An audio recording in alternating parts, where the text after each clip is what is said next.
ሰላም እንዴት አላችሁ? የኢትዮ ታይምስ ቤተሰቦቻችን ለሰዓቱ የተመረጡ አዳዲስ መረጃዎችን ይዘንላችሁ ቀርበናል። ከመረጃዎቻችን መካከልም በአቶ ታዬ ደንደአ የ7 ዓመት ከ2 ወር እስር እንደተፈረደባቸው መገለጹ፣ በመቀሌ የቦምብ ፍንዳታ ተሰምቷል። በትግራይ ክልል መቀሌ ከተማ ፕሬዝዳንት ጽህፈት ቤት አካባቢ በትናንትናው ዕለት የፕሬዝዳንቱ ጽህፈት ቤት በታጣቂዎች ተከቦ እንደነበር አይዘነጋም። በዚህ ምክንያት የድምጽ ወያኔና ትግራይ ቴሌቪዥን በታጣቂዎች ቁጥጥር ስር ውሎ እንደነበር አይዘነጋም። ዛሬ ከምሽቱ 4 ሰዓት ጀምሮ ታዲያ በመንግስት የሥራ ኃላፊነት ላይ የሚገኙ ከፍተኛ የህወሓት ካድሬዎች የተነሳው ተቃውሞ በውይይት ሊፈታ እንደቻለ ውይይት የተደረገባቸው ነጥቦች ምን እንደሆኑ ሳይገልጹም በማህበራዊ የትስስር ገጾቻቸው ላይ በስፋት ሲያሰራጩ ተስተውሏል። ሙሉ መረጃውን በዜናችን በዝርዝር የምናስደምጣችሁ ይሆናል። በተያያዘ መረጃ ደግሞ ኤፈርት ባላወቁት ምክንያት የባንክ አካውንቴ ታግዷል ሲል ገልጿል። የኤፈርት ባላደራ ቦርድ ባወጣው መግለጫ ተቋሙ በመጀመሪያ በበጎ አድራጎት ድርጅትነት በትግራይ ክልል መመዝገቡን በኋላም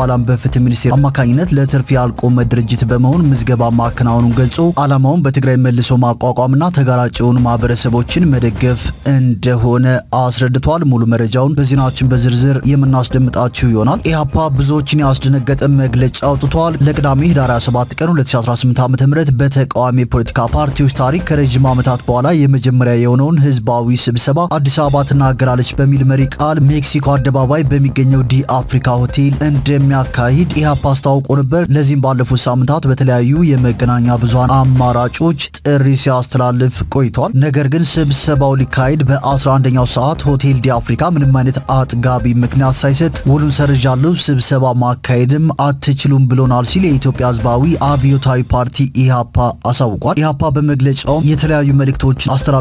ሙሉ መግለጫውን በዜናችን በዝርዝር የምንመለከተው ይሆናል። ከነዚህ መረጃዎች በተጨማሪ በአዲስ አበባ የሚገኘው የአሜሪካ ኤምባሲ በህዳር 18 በሐዋሳ ከተማ በማርበርግ በሽታ የተያዘ ሰው መገኘቱን ተከትሎ ሰራተኞቹ ወደ ሲዳማ ክልላዊ መንግስት እንዳይጓዙ ማስጠንቀቁንና ሌሎችን በዝርዝር የምንመለከታቸው መረጃዎች ይዘንላችሁ ቀርበናል። ዝርዝር መረጃችንን ለማድመጥ ቻናላችንን ሰብስክራይብ በማድረግ የደወል ምልክቷን በመጫንና መረጃውም ለብዙዎች እንዲዳረስ ላይክ በማድረግ እስከ መጨረሻው አብራችሁን ቆዩ።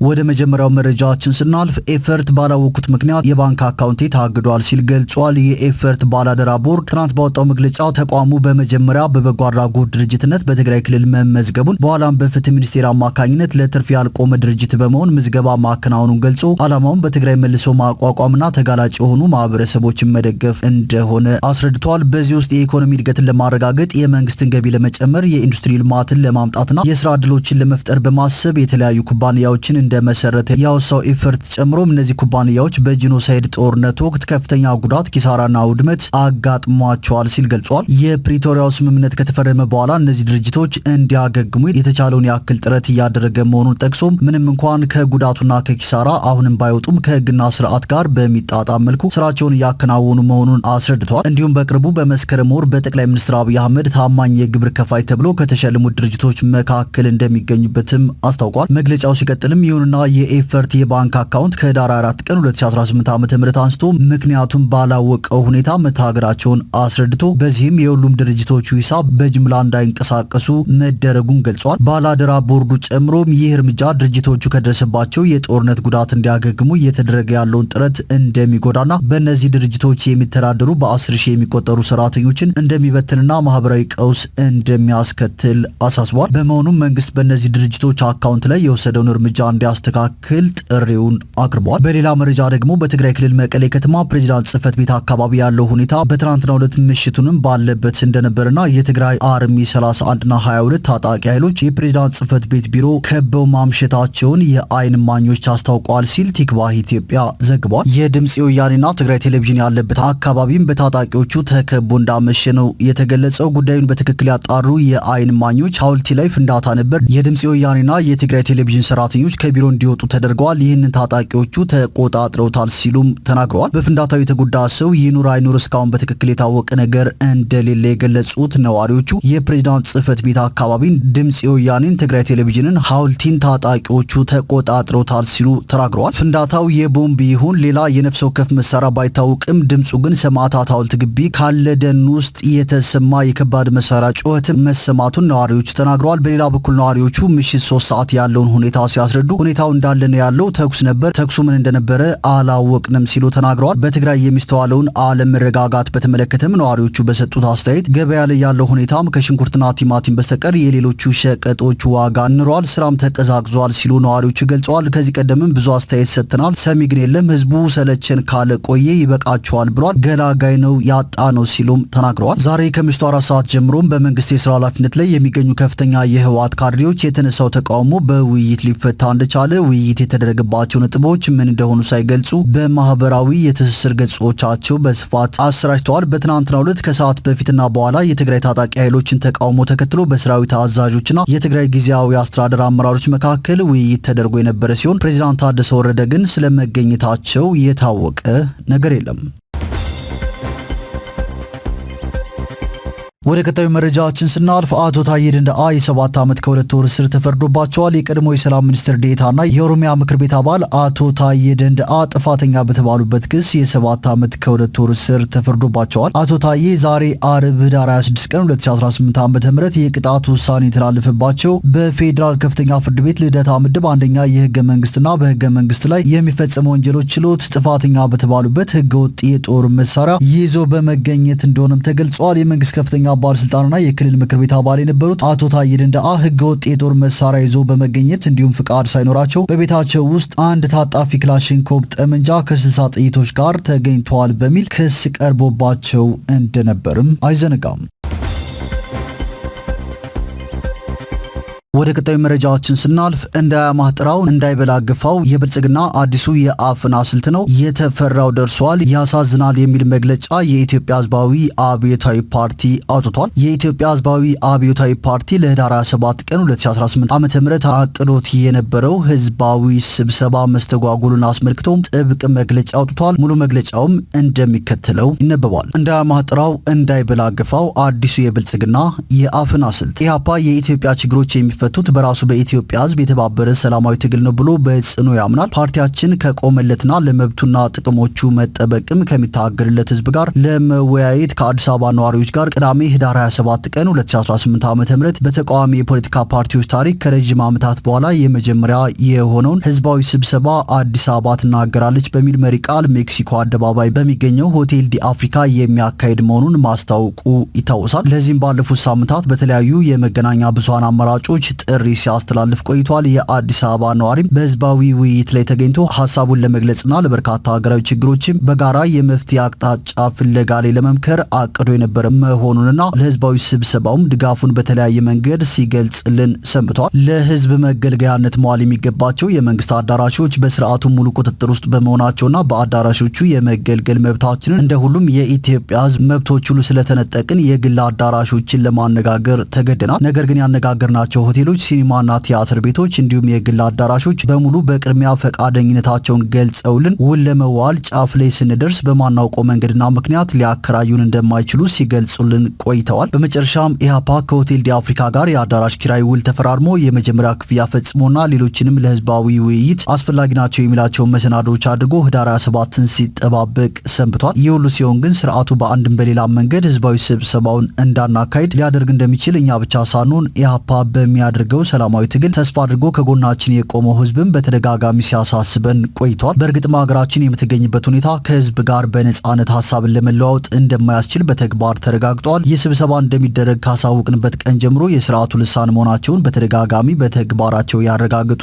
አክቲቪስቶችና የመገናኛ ብዙሃን አማራጮች በፓርቲያችንና በአመራሩ ላይ የሰነዘሯቸው መሰረት የለሽ ውንጀላና ስም ማጥፋቶች የህዝብ መከራን ጉዳይ ይባላሉ። ተለጣፊዎችና በብልጽግና ዘንድ ህዝባዊ ስብሰባ መጥራት የሚያስከስስና የሚያስወነጅል መሆኑን በግልጽ አሳይቷል። ፓርቲያችን የስም ማጥፋቱንም ሆነ በቀጥታና በተዘዋዋሪ የሚደርሱበትን በቃላት ሊገለጹ የማይችሉ ጫናዎች ተቋቁሞ ስብሰባውን የገፋበት ቢሆንም በ11ኛው ሰዓት ሆቴል ዲ አፍሪካ ምንም አይነት አጥጋቢ ምክንያት ሳይሰጥ ውሉን ሰርዣለሁ፣ የከፈላችሁትን ገንዘብ ውሰዱ ሲል ውል ማቋረጡን አሳወቀን። መቼም የተቋቋመው በኪራይና መሰል አገልግሎቶች ገቢ ለማግኘት የሆነ የንግድ ተቋም ከቁጥጥሩ በላይ የሆነ ሁኔታ ባያጋጥመው በመጨረሻው ሰዓት ይህንን እንደማያደርግ እናውቃለን። ውሉን ያለ አሳማኝ ምክንያት በማፍረሱ ሆቴሉን ልንከሰው ብንችልም በግድ ሆቴል ውስጥ ለመሰብሰብ ግን ስለማንችል በአዳራሽ መከልከል ምክንያት ቅዳሜ ህዳር 27 ቀን 2018 ዓ.ም ሊደረግ የታሰበውና ዝግጅቱም ተጠናቆ በጉጉት ይጠበቅ የነበረውን ህዝባዊ ስብሰባ ላለማድረግ መገደዳችንን ለተከበረው የአዲስ አበባ ብሎም የኢትዮጵያ ህዝብ እናሳውቃለን። በኢትዮጵያ ውስጥም ከህዝብ ጋር መወያየት በፍጹም የማይቻል ሆኗል። ይህ አይነት ሁኔታ ሲያጋጥም ነው ድንቄም ዲሞክራሲ እንድንል የምንገደደው። በዚህ ሁኔታ በተደጋጋሚ ከስርዓቱ አፎች እየሰማን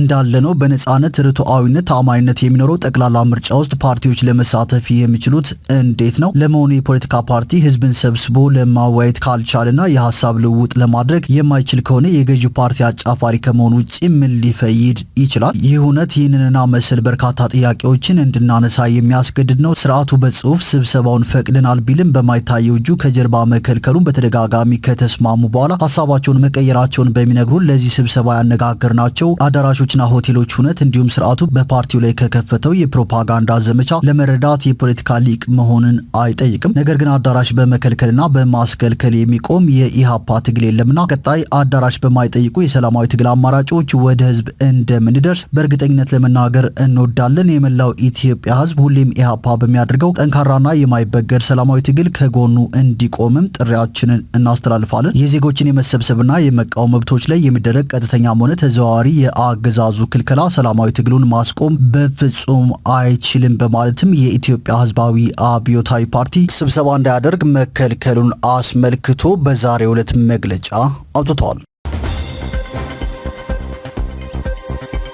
ወደ ቀጣዩ መረጃዎችን ስናልፍ በሱዳን ኒያላ ከተማ በደስታ በተተኮሰ ጥይት 5 ሰላማዊ ሰዎች መገደላቸው ተሰምተዋል። የደቡባዊ ዳርፉር ዋና ከተማ በሆነችው ኒያላ ከተማ ውስጥ ሰኞ ምሽት በተፈጠረ የደስታ ጥይት ተኩስ ሰላማዊ ሰዎች መገደላቸው ተዘግቧል። ዳርፉር 24 እንደዘገበው በዕለቱ በባኑሳ ከተማ በፈጥኖ ደራሽ ኃይል ታጣቂዎች እጅ መውደቋ እንደተሰማ በኒያላ ከተማ ትልቅ ደስታ የተፈጠረ ቢሆንም ወዲያውኑ ግን ሀዘን ተከትሏል የተባለው የኒያላ ከተማ ነዋሪዎችና የፈጥኖ ደራሽ ኃይሉ ደጋፊዎች በደስታ ጥይት በሚተኩሱበት ሰዓት ቢያንስ 5 ሰላማዊ ሰዎች መገደላቸውን የጠቀሰው ዘገባው ሌሎች በርካቶችም በዚሁ የተነሳ ቆስለው በሆስፒታል እየታከሙ መሆናቸውን አስታውቋል። እንደ ዘገባው እንዲህ አይነት ድርጊት ሲፈጠር ይህ የመጀመሪያው ጊዜ አይደለም። ከዚህ ቀደም ፈጥኖ ደራሽ ኃይሉ አልፋሽርን በተቆጣጠረ ሰዓት በኒያላ ከተማ ውስጥ በተከፈተ የደስታ ተኩስ ርምታ ቁጥራቸው ያልተገለጸ ሰላማዊ ሰዎች መሞታቸውንና መቁሰላቸውን አውስቷል። ኒያላ ከተማ የፈጥኖ ደራሽ ኃይሉ መሪ ሌተናል ጀነራል ዳጋሉ የመሰረቱት ትይዩ መንግስት ዋና ከተማ መሆኗም ይታወቃል።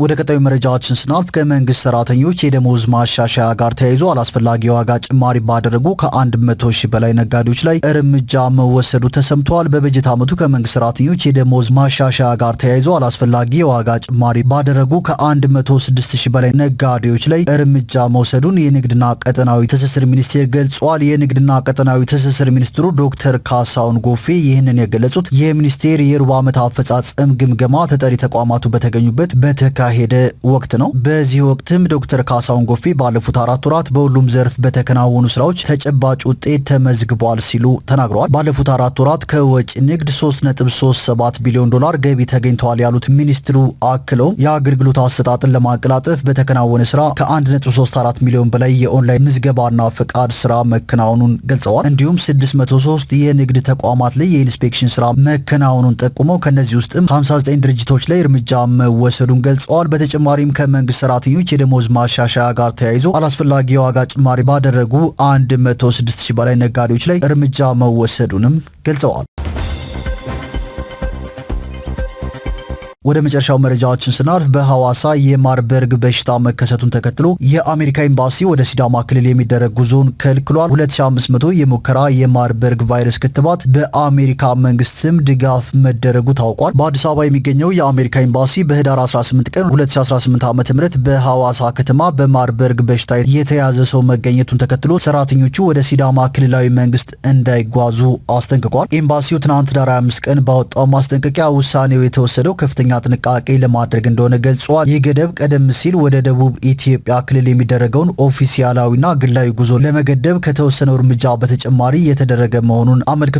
የጤና ሚኒስቴር በሲዳማ ክልል ዋና ከተማ በሆነችው ሐዋሳ ከተማ በማርበርግ ቫይረስ የተያዘ ሰው መገኘቱንም አስታውቋል። የጤና ሚኒስትሯ ዶክተር መቅደስ ዳባ በበሽታው ወቅታዊ ሁኔታ ላይ በሰጡት መግለጫ ከጂንካ ከተማ የተመለሰ አንድ ግለሰብ በማርበርግ ቫይረስ መያዙ በሐዋሳ ከተማ መረጋገጡን ተናግረዋል። በኤምባሲው ማስጠንቀቂያ መሰረት የአሜሪካ የበሽታ መቆጣጠሪያና መከላከያ ማዕከል በኢትዮጵያ ለተከሰተው የማርበርግ በሽታ ደረጃ 1 የጉዞ ጤና ማስጠንቀቂያ ያወጣ ሲሆን ተጓዦች የተለመዱ ጥንቃቄዎችን እንዲያደርጉ መክሯል። በተያያዘ ዜናም የማርበርግ ቫይረስ ወረርሽኝን ለመከላከልና ምላሽ ለመስጠት የሚደረገውን ጥረት ለመደገፍ በአሜሪካ መንግስት ድጋፍ የተገኘ 2500 የሙከራ የማርበርግ ቫይረስ ክትባት ወደ ኢትዮጵያ መላኩንም የጤና ሚኒስቴር አስታውቋል።